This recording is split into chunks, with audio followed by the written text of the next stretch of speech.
नमस्कार दोस्तों, hello listeners. Uttarakhand मुक्त विश्वविद्यालय के कम्युनिटी रेडियो हेलो हल्द्वानी में आपका बहुत स्वागत है। 91.2 मेगाहर्ट्ज की रेडियो तरंगों पर आप इसे सुन पाते हैं। आज दोस्तों विश्व प्रवासी पक्षी दिवस है। एक बहुत ही महत्वपूर्ण दिवस है, बहुत संवेदनशील ये मसला है प्रवासी पक्षियों का। तो इस दिवस को इस बार जो है वो पानी से जोड़कर मनाया जा रहा है। जैसे कि पिछली बार रोशनी से जोड़कर देखा गया था कि पूरी धरती पर जितनी प्रकाश जितना बढ़ गया है वो पक्षियों के लिए कितना घातक साबित हो रहा है, उनको कितनी तकलीफ हो रही है। तो इस बार उसको पानी से जोड़कर देखा जा रहा है कि वेटलैंड्स हो गया, पानी हो गया, दलदल हैं, वो किस तरह से इनके लिए सहायक होते थे और कैसे अब वो उनके लिए हार्मफुल बन रहे हैं। तो आज हम इस पूरी दिवस के बहाने इस पूरी यात्रा को समझेंगे कि माइग्रेशन होता क्या है।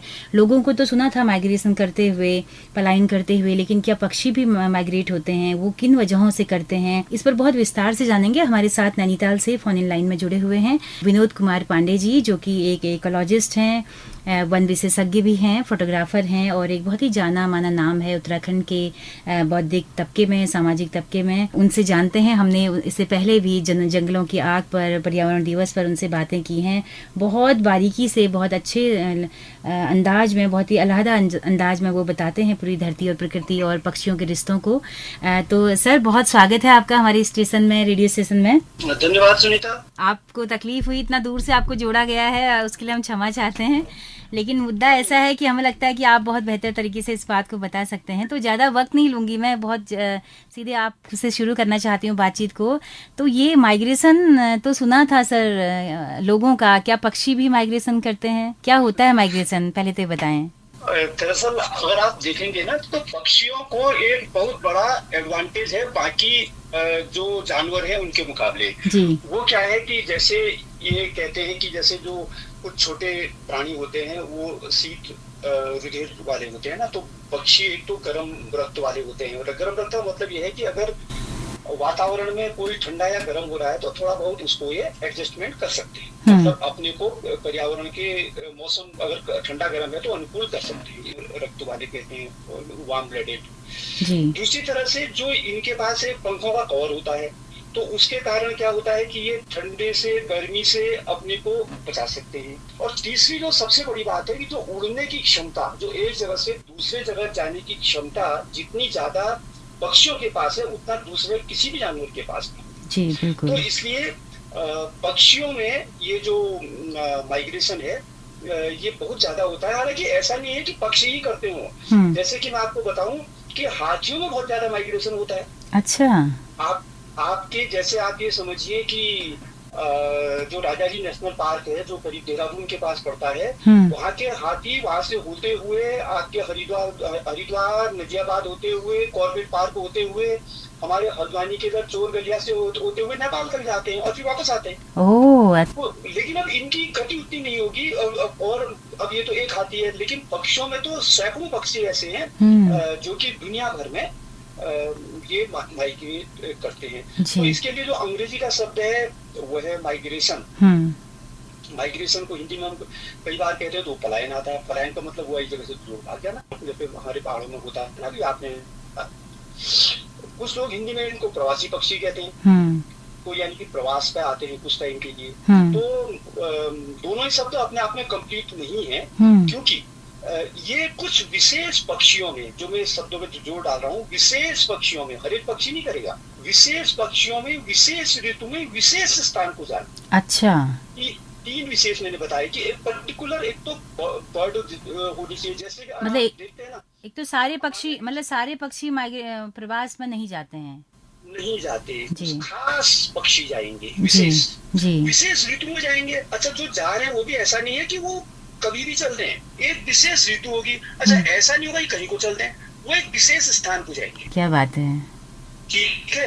तो जैसे कि एक बार अगर आपने यहाँ नाम सुना होगा ना, तो क्या कहते हैं, सालिम अली थे। बिल्कुल, सालिम अली बहुत बड़े पक्षी विज्ञानी हैं। बिल्कुल बिल्कुल। तो सालिम अली जी ने कई पक्षियों का किया। तो उन्होंने एक जो अपने पेपर में उसका वर्णन किया था, तो एक हिमालय से एक ग्रे वैगटेल आता था बॉम्बे के एक लॉन में, और वो 5 साल तक सितंबर महीने की एक निश्चित तिथि को और एक निश्चित स्थान पर आया 5 साल तक लगातार। अरे बाप रे, वाह, क्या बात है। अब आप सोचिए कहाँ हिमालय है और कहाँ उसके बाद ही बॉम्बे रह गया है। और वो छोटा सा पक्षी वैकटेल, वैकटेल देखा होगा, चिड़िया होती है पूंछ उसकी हिलती रहती है, उनको वैकटेल कहते हैं। अच्छा। तो वो ग्रे रंग का हुआ तो ग्रे वैकटेल हो गया। तो चिड़ियाओं के नाम ऐसे ही होते हैं ना। तो वो ग्रे वैकटेल हिमालय से उड़ करके आप ये समझिए कि वो जो है आपका बॉम्बे जाता था और एक निश्चित जगह पर। अब कितनी दुश्वारियां, कितनी परेशानियां होती होंगी ना, कितने होते होंगे, लेकिन वो जाता था। और तो आप पूछोगे कि ये पता कैसे लगी कि ये वही बर्ड है। बिल्कुल। तो इसके लिए ऐसा करते हैं ना, जो पक्षी विशेषज्ञ होते हैं वो जिन पक्षियों की स्टडी करनी होती है उनको पहले जाल से पकड़ लेते हैं। अच्छा। और उनके पैरों में एक रिंग लगा देते हैं, उसमें इंफॉर्मेशन डाल देते हैं, उसमें एक लिख करके उसके अंदर बहुत छोटे में उसमें रिंग के अंदर इंफॉर्मेशन होती है कि हमने इसको कहाँ पर पकड़ा था, कब पकड़ा था, कौन सी डेट को पकड़ा था। उसके बाद जब वो दोबारा दूसरे पकड़ी आते हैं तो फिर वो जाल डाल के जब जहाँ जहाँ पर उनका अध्ययन किया जाता है तो वहां पकड़ते हैं। अगर वो आ गई तो ये पता चलेगा कि वो फलां जगह पर आई है। उसकी डिटेल से पता लग जाएगा कि फलांगी जगह से फलां जगह पर आई हुई है। तो इसको बोलते हैं कि बर्डों की रिंगिंग कहते हैं। ओके। तो वो एक तरह का जीपीएस चिप वगैरह कुछ लगाते हैं क्या, या रिंग ही होती है? अब पहले से तो सोचिए, अब तो हो सकता है कि कोई चिप लग जाती होगी। तो पहले जमाने में ये चीजें कहाँ थी? जी बिल्कुल। सालिम अली साहब तो मतलब उनको तो इस दुनिया से गए हुए भी कम से कम 30 साल हो गए। बिल्कुल। तो तब तो मतलब हाथ से ही रिंग बना करके, तो स्टडी ऐसे ही इससे ही पुख्ता होती है कि भाई ये जाते हैं करके प्रमाण हो गया। अब जैसे अब आप कहेंगे कि कोई एक खास चिड़िया का नाम बताओ कि जो प्रवास करती है।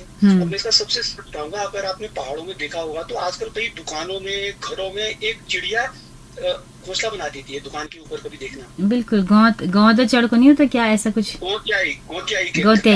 बिल्कुल। सबसे कॉमन एग्जांपल मैं आपको ये बता रहा हूँ। वो बड़ा पहाड़ के लोग उसको बड़ा लकी मानते हैं कि वो वो सीमेंट की प्रवासी पक्षी है। अब आपने कभी सोचा होगा कि ये आखिर गर्मियों के बाद कहाँ चली जाती है? ओह अच्छा। तो पहले के लोग क्या समझते थे, जब तक माइग्रेशन ये पता नहीं था, वो सोचते थे ये हाइबरनेट कहते हैं ना, जमीन के अंदर जैसे मेढक गायब हो जाता है, चौथे होती है वो नीचे चले जाती हैं। तो ये दरअसल लोग सोचते थे पहले से ये कुछ बर्ड्स भी हाइबरनेट कर जाती है, जमीन के अंदर चले जाती है। लेकिन जब बाद में पता चला तो ये कहीं दूसरी जगह को प्रवास के लिए जाते हैं। जी। तो अब कुछ बर्ड्स ऐसी होती है जो यहीं रहती है। जैसे आपने गौरैया को देखा होगा, गौरैया आपको साल भर यहीं दिख जाएगी। कौवा आपको यहीं दिखेगा। ये फागता जिनको घुघुत नहीं कहते हैं, आपको साल भर यहीं दिखते हैं। तो ये सिटोल है जिसको कॉमन मैना हुई, बुलबुल हुई, ये पक्षी अगर आप देखेंगे, पटफोड़वा है, तनेस है, जंगल में मुर्गी देखे होंगे, हमेशा ही रहती है। तो कुछ पक्षी ऐसे होते हैं जो एक ही जगह पर रहते हैं, तो उनको स्थायी निवासी आप कह सकते हैं। तो विशेषता क्या होती है, जो माइग्रेट नहीं करता आमतौर पर, उनके खाने की रेंज कई किस्म की होती है। जैसे आप गौरैया को देखें ना, गौरैया कीड़ा भी खा लेगी, कहीं कोई मांस का टुकड़ा मिलेगा थोड़ा उसको भी खा लेगी, अगर आप भात दोगे वो भी खा लेगी, चावल का दाना, गेहूं का दाना उसको भी खा लेगी। बिल्कुल। तो उनके खाने की वैरायटी बहुत ज्यादा है, तो उनको खाने की कमी पड़ती नहीं है। तो इसलिए वो यहाँ पर हर मौसम में अपने को किसी तरह से एडजस्टमेंट कर ले। तो लेकिन कुछ पक्षी जिनके खाने की विशेष प्रकार की दो चीजें निर्भर करती हैं माइग्रेशन पर। एक तो उनकी खाने की आदतें क्या है, दूसरा उनकी ब्रीडिंग के टाइम में भी क्या है। क्योंकि दो चीजें किसी भी प्राणी के जीवन में बहुत जरूरी है, एक तो भोजन और उसके बाद प्रजनन। क्योंकि प्रजनन नहीं होगा तो उसकी संतति आगे चलेगी ही नहीं। बिल्कुल। उसकी जनरेशन आगे कैसे बढ़ेंगी? जी। तो वो भी जरूरी है। तो ये दोनों चीजें ही दरअसल माइग्रेशन को भी तय करती हैं। जी। तो वो पक्षी क्या कुछ खास चीजें ही खाते हैं? हाँ, मतलब वो सब कुछ नहीं खाएंगे, वो किसी पर्टिकुलर में ही खाएंगे। मतलब वो जैसे अगर वो पता चला कि ये कुछ ऐसे होते हैं कि जो कि आप समझ लीजिए कि इनको खाते हैं, ये जो मच्छर और जो छोटे उड़ने वाले कीड़े नहीं होते तो फ्लाई कैचर्स कहते हैं जैसे। तो कुछ फ्लाई कैचर कोई खाएंगे, कुछ जो है ये समुद्र में या ये नदियों में जो ये आपकी मछलियां, केकड़े, इस तरह की चीजों खाते हैं। तो एक तो भोजन का विशेषता है। कुछ घास की जड़ों को भी खाते हैं, कई डक्स ऐसी होती हैं, कई बतखें ऐसी होती हैं जो खाते हैं। लेकिन वहां पर दो स्थान आप बांट सकते हैं जो प्रवासी पक्षी होते हैं। एक पहला स्थान आप मूल स्थान कह सकते हैं कि जहां पर उनका जो मैंने ब्रीडिंग कहा जी, यानी कि ब्रीडिंग को ये बायोलॉजी में नेस्टिंग भी कहते हैं, क्योंकि नेस्ट चिड़िया तब बनाती है जब उसने अंडे देने होते हैं, बिल्कुल उसने बिल्कुल अपने बच्चे देने होते हैं, बच्चे पालने होते हैं। जी जी। तो एक एरिया हो गई नेस्टिंग एरिया, एक एरिया हो गई उनके लिए फीडिंग एरिया। तो आप मोटे तौर पर ये समझ लीजिए कि नेस्टिंग एरिया हमेशा हमेशा कि अगर कोई बर्ड माइग्रेट कर रही है तो उसकी नेस्टिंग एरिया ठंडे इलाके में होगी। अच्छा, मतलब अगर साइबेरिया से कोई डक हमारे यहाँ आ रही है, जैसे पहले साइबेरियन क्रेन वगैरह आया करते थे, तो इसका मतलब वो बच्चे, क्योंकि साइबेरिया ठंडा है, तो वो बच्चे देगी आपके साइबेरिया में, और उसके बाद खाने के लिए हिंदुस्तान में आ जाएगी।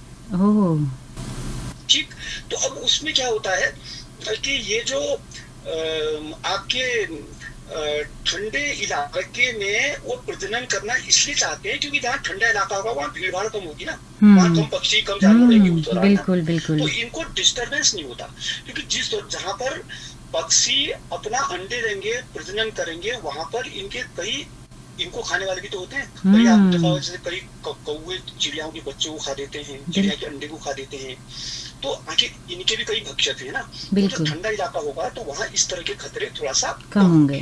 प्रजनन का इलाका ठंडा इलाका होता है, और उसके बाद ये जो है जब जहाँ जैसे भारत में ये भोजन करने के लिए आए, ये अपेक्षाकृत गर्म होगा, है नहीं? तो कोई भी पक्षी अगर दो स्थान को, एक स्थान से दूसरे स्थान को जाएगा तो निश्चित रूप से एक स्थान गर्म होगा, एक स्थान ठंडा होगा।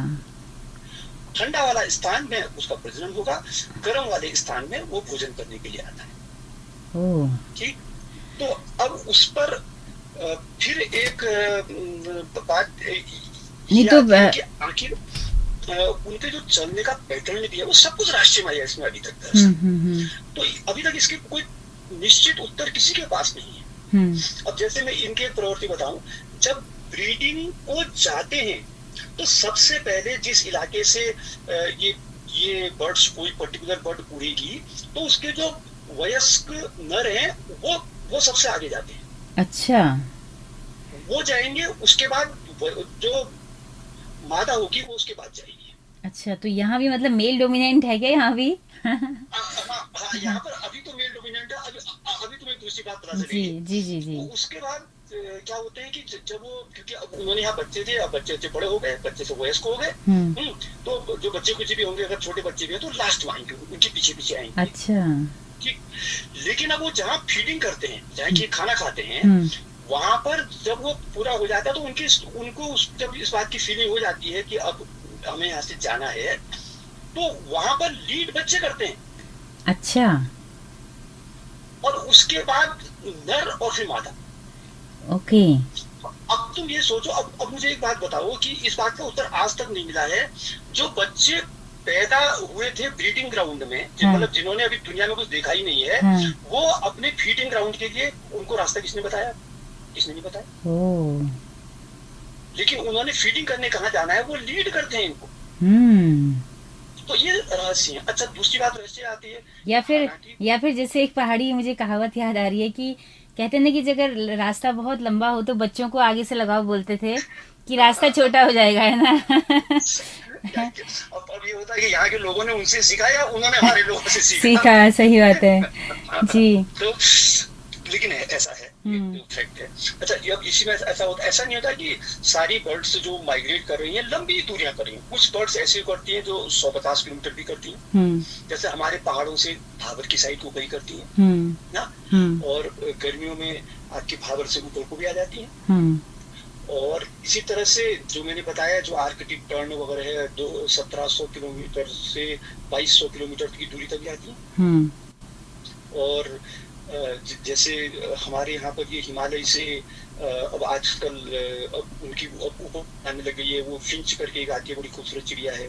तो इसी तरह से ये तिब्बत साइड से भी हमारे यहाँ को आती है, क्योंकि वो ठंडा इलाका है, वो यहाँ पर गर्मी के लिए आते हैं। और इसी तरह से अब सवाल होता है कि ये आखिर जो लंबी दूरियां तय करते हैं वो तय कैसे कर लेते हैं, बिल्कुल उनकी बिल्कुल। स्पीड कितनी होती है। तो कुछ चिड़ियाएं यहाँ तक हैं जो प्लोवर वगैरह हैं कि 60 किलोमीटर प्रति घंटा तक के चाल से चलते हैं। अरे बाप रे, अच्छा। बोले 60 किलोमीटर कोई कम स्पीड नहीं होती है। तेज कार जो जाती है वो 60 किलोमीटर, 50 किलोमीटर, 60 किलोमीटर जाती है। आप सोचिए उसकी स्पीड है। और उसके बाद हो जब पता चल, अब आप सोचो कहीं 500 किलोमीटर, 1000, 2000 किलोमीटर जाना है, तो आखिर वो एक्यूरेट इतना कैसे चले जाती है, इस बारे में अभी तो कुछ पता नहीं है। अच्छा। ये अनुमान लगाया जाता है कि वो रात में जब जाते हैं तो चांद तारों से कुछ डायरेक्शन प्राप्त पाते हैं। अच्छा, तो वो क्या रात को भी क्या उड़ते रहती हैं? हाँ, कई वर्ग ऐसे हैं। कभी आप देखना, विशेष रूप से बसंत ऋतु में, कभी कभी अचानक आप ऊपर आसमान की ओर को देखना, एक बड़ा दल, झुंड उड़ते हुए दिखाई हाँ हाँ, तो वो प्रवासी होती हैं, वो उड़ रहे। वो प्रवासी चिड़िया है। अच्छा। तो रात में भी कभी आप सुबह जल्दी उठना, 4-5 बजे के आसपास आकाश की तरफ को देखना, आपको उनके झुंड उड़ते हुए दिखाई देते हैं। पहले हम अपने गांव जाते थे, हमारी ईजा कहती थी ये कौवा जो है गंगा नहाने जा रहा है। असल में वो कम उजाले में वो काले काले दिखते हैं ना, वो हो जाते थे। वो तो माइग्रेटरी बर्ड होते हैं। बिल्कुल। तो ये कितना घंटा एक साथ चल पाती होंगी, मतलब फिर आराम करने के लिए क्या नीचे उतरती हैं? ये उनके सब रेस्टिंग प्लेस होते हैं, सब कुछ होते हैं। और वो मतलब 8-8 कोई तो एक मतलब कम दूरी होगी तो एक दिन में, 2 दिन में, नहीं तो 8-8, 10-10 दिन, 15-20 दिन तक अपना ही कर सकते हैं। और जब ये खाना खा के लौटते हैं, मतलब मैंने कहा फीडिंग ग्राउंड, वहां से इनके स्टे ज्यादा होते हैं। अच्छा। तो जब वहां से आते हैं तो उस समय स्टे कम करते हैं, ऐसा भी नोटिस किया गया है। नहीं तो फिर ये आराम भी तो करती होंगी ना, जैसे जा रही हैं तो कुछ एक फिक्स घंटों के बाद नीचे उतर के आराम करना, ऐसा होता है? निश्चित रूप से करेंगे, क्योंकि किसी ने 1000 किलोमीटर उड़ना है, 2 किलोमीटर। बिल्कुल बिल्कुल। और जहाँ स्टे करेगी जाहिर सी बात है वो वेटलैंड्स होंगे, कुछ इस तरह का ढूंढेगी। निश्चित रूप से वो वहाँ पानी पीने का बहुत इंतजार, कुछ ऐसा। बिल्कुल। का जो है, और मतलब आखिर इनमें इतनी विशेषज्ञता कैसे हासिल की, अभी तक रहस्य है वाकई। एक तो दिशा बोध एक तो गजब कमाल का है कि किस दिशा में जाना है, उसका भी मतलब पूरा एक्यूरेसी है। मैंने बताया ना बॉम्बे में जो मैं व्यक्ति का बताया था, और वो तो बिल्कुल उसी तिथि में पहुंचती थी वो चिड़िया। कितना अद्भुत है। जो चिड़ियाएं हैं वो अपने निश्चित स्थान पर ही पहुंचती हैं। तो ये अच्छा, ये एक डायरेक्शन में, ये दोनों डायरेक्शन को है कि पहले जाएंगी फिर लौटेंगी, दोनों डायरेक्शन। जी। तो ये जो है असल में पक्षी का जो माइग्रेशन है, ये प्रवास जिसे हम कह रहे हैं, ये अपने आप में बहुत ही रोचक विषय है। और अगर कोई आदमी इनके बारे में जरा पढ़ेगा तो उसको मतलब इन बर्ड्स के बारे में खुद ही कुछ जानने की इच्छा भी कर जाती है। बिल्कुल वाकई। लेकिन जो एक बड़ी समस्या जिसको कि हम इस बार विशेष रूप से हम फोकस कर रहे हैं, वो रेखांकित करना चाह रहे हैं ना, ये बर्ड्स जो जैसे हिंदुस्तान में आती हैं, तो आप इसमें देखेंगे कि सबसे ज्यादा प्रसिद्ध इलाका आपने सुना होगा भरतपुर, केवलादेव पार्क। हाँ, केवलादेव नेशनल पार्क वो बड़ा प्रसिद्ध है।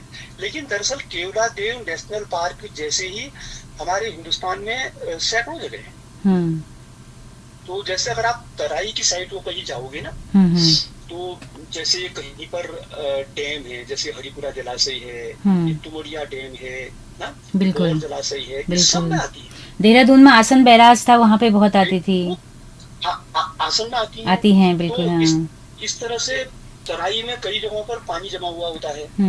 तो जैसे बरसात के पानी के दौरान वो जो बन जाते हैं ना पोखर, छोटे-छोटे पोखर बन जाते हैं, उनमें आती है। तो ऐसे मतलब सैकड़ों जगह कि ये वहां पर आते हैं। तो अब वो पानी का जो विशेष महत्व इसलिए है कि जो ये बहुसंख्यक आती हैं, विशेष रूप से जाड़ों में ना, जैसे उसमें ब्राह्मणी डक्स है, जिसको सुरखाब भी कहते हैं। सुरखाब की पर, हाँ, मुहावरा है कि तो और सुरखाब के पर लग गए हैं। हाँ, वो बहुत खूबसूरत होती है ना, तभी तो कहते हैं हाँ। सुरखाब के ऊपर लग गई, वो अच्छा। उसे उसको ब्राह्मणी कहते हैं। अच्छा। इस वजह से वो ऊँट हैं, कई क्रेन है, जैसे डेमोसिली क्रेन है, पहले से साइबेरियन क्रेन आती थी, अब नहीं आती है, मैंने हम्म। देखी है वैसे। हम्म। मैं भरतपुर गया था एक बार, एक जोड़ा आखिरी बार 2003 में आया था, मैंने देखा था उसे। अच्छा। तो पिनटेल डक है, और ये पहाड़ों में आपने देखा होगा कि रोड के किनारे चीलें आपको कहीं बैठी मिलेंगी हम्म। जाड़ों के दिनों में। हम्म। वो स्टेपी ईगल है, वो कजाकिस्तान से आती है, वहाँ स्टेपी अरे घास के मैदान जो है, और वाह। यहाँ अच्छा। चूहे खाने आती है बस। अच्छा, तो फिर मतलब चूहे ये खाते हैं। जैसे जो माइग्रेशन हो रहा है ना खाने के लिए अगर कर रही है तो फिर बाकी समय का खाना उनको अपने लोकल में मिलता है? हाँ, फिर वो देखिए, मैंने बताया ना, मोटे तौर से उनका दो हिस्सा है, एक खाने का हिस्सा, एक ब्रीडिंग का हिस्सा। ब्रीडिंग का, हाँ। तो वो जहाँ ब्रीडिंग में जाएंगे वहां कुछ तो मिलेगा ना, इतना कुछ। बहुतायत में नहीं मिलेगा। और हम्म। दूसरी बात क्या होती है, जब उनका ब्रीडिंग वाले में ठंड ज्यादा, परिस्थितियां विपरीत हो जाती है, हम्म। तो वहां से उनके लिए माइग्रेट करना उस हालत में बिल्कुल जरूरी हो जाता है। बिल्कुल तो बिल्कुल। प्रेफर ऐसी जगह वो करते हैं जहां पर खाना बहुतायत में हो। खाना हो। सर कितना फीसद होंगी फिर ये आपने कहा कि विशेष होती हैं, तो अगर कितना फीसदी में कहें तो कितना फीसद होती हैं जो प्रवास पे जाती हैं? देखिए, मेरे पास एग्जैक्ट डेटा अभी तो यहाँ पर नहीं है, जी, अनुमानित लेकिन कितना कम? आप ये मान सकते हैं कि कुल बर्ड्स की, जैसे द, हिंदुस्तान में करीब 1200-1300 हैं, आपको यहाँ पर बर्ड्स जैसे मिलेंगे। का 10%, हाँ। तो मतलब ये मान सकते हो कि करीब एक 10 से 15% तक बर्ड्स जाती हैं। माइग्रेट करती है। जी जी जी। मतलब ऐसा नहीं हर एक करेगी, जैसे मैंने पहले ही बताया था ना, बिल्कुल लेकिन बिल्कुल। कुछ खास किस्म की करती हैं। जी। आप और एक वाकया उनमें सुना रहे थे, मैं चाहूंगी कि आप हमारे लिसनर्स को भी बताएं जो आपका जहाँ पे चिड़िया आपने कहा कि नमकीन पानी से डेथ हो गई थी। नहीं, नमकीन पानी से नहीं, हाँ, चलो मैं उसको आपको जी जी जी जी। दूसरे पॉइंट पे आते हैं। तो हम्म। दरअसल जो इनका माइग्रेशन है वो इस बात पर भी निर्भर करता है कि इनको खाना प्रचुरता से मिले। हम्म। ठीक है। तो अब वो खाने की प्रचुरता के लिए, जैसे कि मैंने आपको बताया कि वेटलैंड एक बहुत ही उपयोगी जगह है। हम्म। क्योंकि वेटलैंड किसको कहते हैं? वेटलैंड का मतलब जैसे कि शब्द से स्पष्ट हो जाता है, मतलब हम्म। जहाँ पर पानी हो। बिल्कुल, पानी, दलदल, गीली जमीन, पानी, पानी और जमीन का जहाँ दलदल, पे मिलन है। पानी और जो दलदल कहा, ये शब्द बहुत महत्वपूर्ण है यहाँ पर। क्योंकि हम्म। दलदल वाली जो पारिस्थितिकी है ना, जो हम्म। इकोसिस्टम है दलदल वाला, वो बहुत रेयर है। बिल्कुल। क्योंकि उसमें पानी भी है, जमीन भी है, दोनों चीजें हैं और उसमें। बहुत रिच भी है। रिच है, तो वहां पर बायोडाइवर्सिटी बहुत ज्यादा होती है। बिल्कुल, और बल्कि उसमें जो धरती के रहते हैं गुर्दे, ना प्राणी, फेफड़े उन्हें कहा जाता है ना, गुर्दे ही कहा जाता है, गुर्दे। हाँ, तो वो जो दलदली इलाके हैं, हम्म। असल में शुरू में वेटलैंड्स इन्हीं को कहते थे हम्म। ना। तो वो वेटलैंड्स, उसमें क्या हो जाता है कि उसमें बड़ी तेजी से बढ़ने वाले होते हैं, जैसे कि स्नेल्स, घोंगे हम्म। ना, ये केकड़े, तो कई तरह के ये कीट।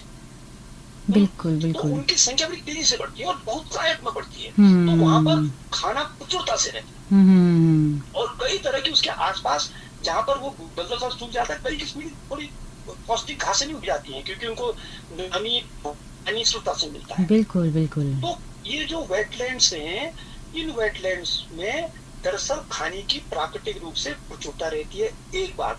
दूसरी चीज, इनमें जैव विविधता बहुत ज्यादा होती है, तो जैव विविधता पूरे दुनिया के अस्तित्व के लिए भी बहुत जरूरी है। जी।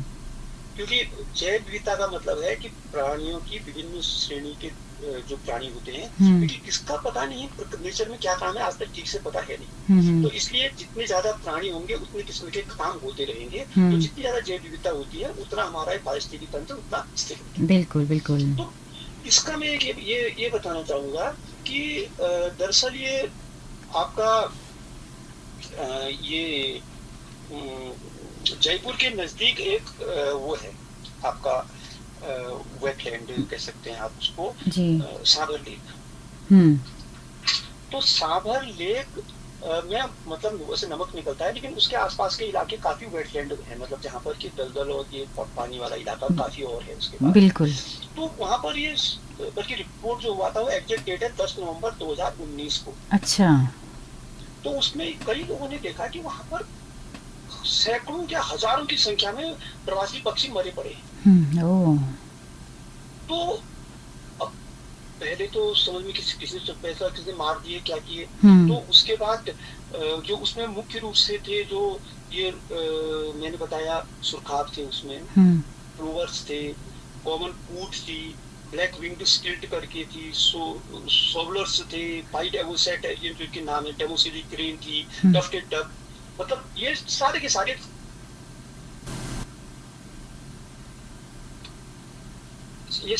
सारे जो थे ये प्रवासी पक्षी थे जी।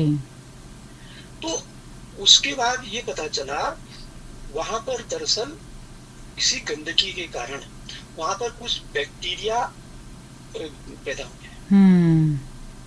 उन जब इन्होंने वहां पानी पीने या अपने खुराक के लिए लोग आए थे तो वहां पर क्या हुआ कि इनमें उसका इन्फेक्शन आ गया और उसका नाम रखा गया था एवियन बोटुलिज्म।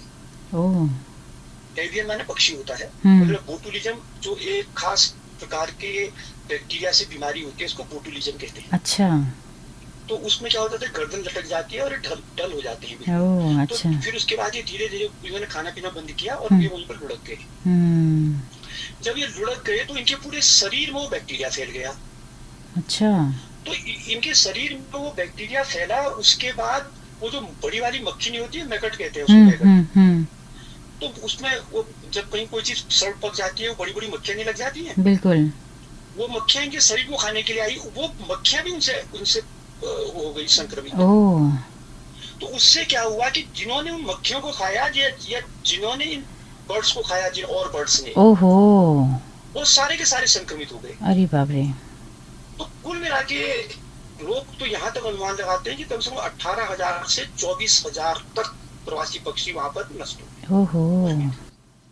तो सर इसका तो सर ये मतलब एक ही उसके बाद तो इस तरह की चीजें नहीं देखने को मिली। हो सकता है कहीं आसपास वहाँ कोई केमिकल की फैक्ट्री रही हो या पानी या कभी कभी क्या होता है, कुछ छोटी घटनाएं होती है वो रिपोर्ट भी नहीं हो पाती।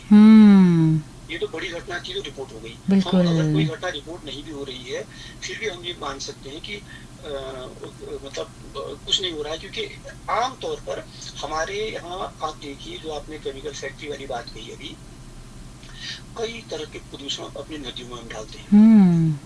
तो ये प्रदूषण जो है एक तरह से विष तो है, जहर है सब। बिल्कुल। तो ये कोई आसपास में मतलब फैक्ट्रियों से तो जाता ही है, आदमियों की बस्ती से भी तो जाते हैं कई तरह के प्रदूषण, जो मतलब हमारे जो गंदे घरों का जो वेस्ट होता है वो भी तो प्रदूषित करता है इनको। बिल्कुल। तो दरअसल इनके रख रखाव करने की, उन वेटलैंड को हमें एक पवित्र स्थान समझना पड़ेगा, प्रवासी पक्षियों के हिसाब से नहीं। ये हमारे जैव विविधता, हमारे अस्तित्व, इवन हमें भी पीने का पानी वहीं से मिलता है। बिल्कुल बिल्कुल। तो उन सबको वो तो प्रवासी पक्षियों के बहाने उधर को हमारा ध्यान गया। बिल्कुल बिल्कुल। तो सर ये हम कह सकते हैं कि काफी तादाद में मतलब इनकी ये मरते भी होंगे पक्षी जो आते हैं, सारे लौट के पहुंच पाते होंगे सकुशल, ऐसा जरूरी नहीं है। लोग मार भी देते हैं इनको, कोई बात, शिकार भी बहुत होता है। अच्छा। बहुत शिकार होते हैं। जी जी जी। तो सर काफी बातें हो चुकी हैं अभी जैव विविधता दिवस भी आने वाला है, तो हम चाहेंगे उस दिन भी आपसे हम अच्छी बातचीत करें बहुत विस्तार से। तो चलते चलते मैं चाहती हूँ कि पक्षियों की जरूरत क्यों है इस धरती को, हम सबको, क्यों हम उनको बचा रहे हैं, उसकी महत्ता पर थोड़ा सा संक्षेप में बता दें कि क्यों जरूरी हैं पक्षी इस धरती के लिए, हम सब के लिए। देखिए पक्षियों की कई श्रेणी है, पक्षियां अलग अलग तरह के काम करते हैं। जैसे कि आपको चील कौवे जो होंगे इनको स्कैवेंजर कहते हैं। स्कैवेंजर का मतलब सफाई कर्मचारी। ओह क्या बात है। तो ये अगर आप देखेंगे, आप सोचिए कहीं अगर एक जंगल में जानवर मर गया, कुत्ता मर गया, बिल्ली मर गई, कोई दूसरा जानवर मर गया, अगर वो वैसे ही पड़ा रहेगा कितना गंदा हो जाएगा। आप देखते हैं चील आके उसको खा लेती है। हम अपने घर की जूठन उठन बाहर फेंक देते हैं, ये कई चिड़िया गौरैया आके उसको साफ कर लिया। बिल्कुल। एक तो ये स्कैवेंजर का काम करती है। जो दूसरा क्या करती है कि ये कीड़ों को बहुत ज्यादा खाती है। तो कुछ पक्षियां तो ऐसी हैं जो एक दिन में 11,000 तक कीड़े खाती है। अरे बाप रे। कई तरह के मच्छरों को खाते हैं। अच्छा। और एक बात, मैं इसमें संक्षेप में यही बताऊंगा कि गुरु नानक जी का एक किस्सा है कि उनको एक बार कहते हैं कि जब उनके पिताजी ने अपने खेत की वो पहरेदारी करने के लिए जाता, जब भैया वहां पर लोग कह रहे हैं चिड़ियाएं बहुत आ रही हैं भगाना, तो वो तो संत थे, वो अपने खेत पर गए, उन्होंने कहा गुरु हरि की चिड़िया हरि का खेत, खा मेरी चिड़िया खा भर पेट। और उन्होंने भगाया नहीं। सब लोग अपनी चिड़िया भगा गए। तो बाद में देखा गया कि उनकी ये गुरु ग्रंथ साहिब की किस्सा है, मतलब ये रिटर्न है, डॉक्यूमेंटेड बुक है। तो उसमें यह है कि उनकी फसल सबसे ज्यादा हुई। ओह। तो तब इतना विज्ञान नहीं था। आज विज्ञान ने ये बताया कि दरअसल क्या हो जाता है कि उन फसलों को नष्ट करने के लिए कई किस्म के जो कीड़े आते हैं, चिड़ियाएं उन कीड़ों को खा लेती। वाह, क्या बात तो है। यानी कि हमारे फसल के उत्पादन में भी चिड़ियाओं का महत्व है। क्या बात है यानी जी। कई तरह के पेड़ ऐसे होते हैं जिसमें जो परागण होता है, पोलिनेशन, एक फूल का पराग दूसरे फूल में पहुंचाने में, उसमें कई चिड़ियाओं का रोल है। तो उनके बिना हमारा अस्तित्व संभव नहीं है। तो क्या बात सफाई है। करना हो, ये अन्न पैदा करना हो, ये कीटों पे कंट्रोल करना हो, परागण करना हो, इसी तरह के कई और काम ऐसे हैं जो हम देखते हैं कि हमारे लिए उपयोगी हो जाते हैं। जी बिल्कुल।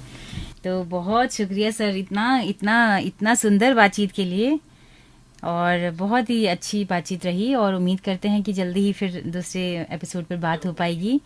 बहुत शॉर्ट पीरियड में आपने जल्दी से इतना सब कुछ बता दिया, आपका बहुत शुक्रिया। सुनीता, ऐसा है, तुमने बात जो जिस तरह से शुरू की ना, हाँ। उससे बातें रखने में बड़ी सुविधा मिली।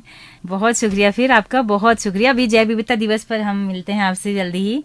बहुत शुक्रिया। धन्यवाद। तो दोस्तों, आप सबका भी बहुत बहुत शुक्रिया इस कार्यक्रम में हमारे साथ अंत तक बने रहने के लिए। ये बातचीत ही ऐसी थी कि आप लोग जो वाकई में सेंसिटिव लोग हैं वो अंत तक इस कार्यक्रम को सुन ही रहे होंगे, और उम्मीद है कि इस बातचीत से वो बहुत लाभान्वित हुए होंगे, बहुत अच्छी समझदारी उनकी हुई होगी, बहुत अच्छे पक्षी प्रेमी वो जरूर बनेंगे, और एक नए नजरिए से दुनिया देखी जाती है जब हम पक्षियों पर इतने गौर से बात करते हैं, इतनी बारीकी से। तो बहुत शुक्रिया आपका। हमारा यूट्यूब चैनल है, फेसबुक पेज है हेलो हल्द्वानी नाम से, आप उस पर भी हमारा रेडियो सुन सकते हैं। तो इसी के साथ अपनी रेडियो मित्र सुनीता भास्कर को दीजिए इजाजत। नमस्कार।